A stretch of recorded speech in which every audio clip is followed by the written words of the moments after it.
بسم اللہ الرحمن الرحیم۔ السلام علیکم ناظرین اکرام، مرد کا اپنی بیوی کے ساتھ ایک بستر پر اکٹھے سونے کا اجر ایسا ہے کہ آپ جان کر حیران رہ جائیں گے۔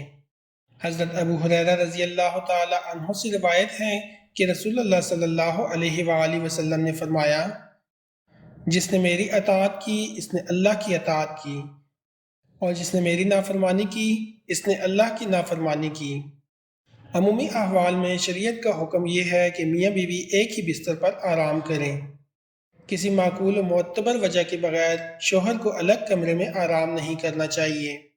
بعض علماء نے شوہر کی بیوی کے ساتھ سونے کو سنت شمار فرمایا ہے۔ البتہ بعض حالات میں اگر شوہر کسی وجہ سے علیحدہ سوئے تو بیوی کو ایک ہی بستر پر سونے کا اصرار کرنا بھی درست نہیں۔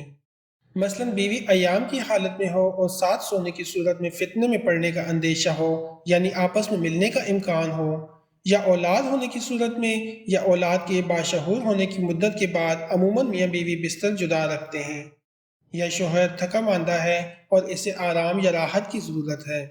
ایسے مواقع پر علیحدہ سونے کی گنجائش بھی حدیث و فقہ کی کتب سے معلوم ہوتی ہے۔ ایام مخصوصہ کی حالت میں اگر فتنے میں وقوع کا خطرہ نہ ہو تو میاں بیوی ساتھ سو سکتے ہیں، بلکہ یہود کی مخالفت کی وجہ سے ساتھ سونا چاہیے کہ وہ لوگ ان ایام میں عورت کو چھونا، اس کے ہاتھ کا پکا ہوا کھانا وغیرہ غلط سمجھتے ہیں۔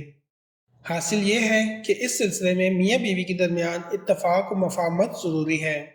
اس طرح کی معمولی باتوں کو جھگڑے یا افتراق کا باعث نہیں بنانا چاہیے، بلکہ دونوں کو ایک دوسرے کے حقوق اور اعضاء کا لحاظ رکھنا چاہیے۔ شوہر کو بھی اپنا بستر بیوی سے جدا رکھنا اور بیوی کے حقوق کو نظر انداز کرنا جائز نہیں۔ نیز احضار کی وجہ سے شوہر کبھی علیحدہ سوئے تو بیوی کو اصرار کرنا بھی جائز نہیں۔ مشکوٰۃ شریف میں حضرت عائشہ صدیقہ رضی اللہ تعالی عنہا سے مروی ہے کہ حضرت عائشہ صدیقہ رضی اللہ تعالی عنہا نے فرمایا کہ جب میں ایام سے ہوتی تو بستر سے اتر کر بوریا پر آ جاتی، چنانچہ جب تک وہ پاک نہ ہو جاتی رسول اللہ صلی اللہ علیہ وآلہ وسلم ان کے پاس نہ جاتے، اور نہ وہ رسول اللہ صلی اللہ علیہ وآلہ وسلم کے نزدیک آتی تھیں۔ مرد کا اپنی بیوی کے ساتھ اکٹھے ایک بستر پر سونا افضل ہے۔ یہ ہے کہ کسی ایک کو عذر ہو، لیکن مقصد ہم بستری کرنا نہیں بلکہ مقصد بیوی کے دل کو خوش کرنا ہے۔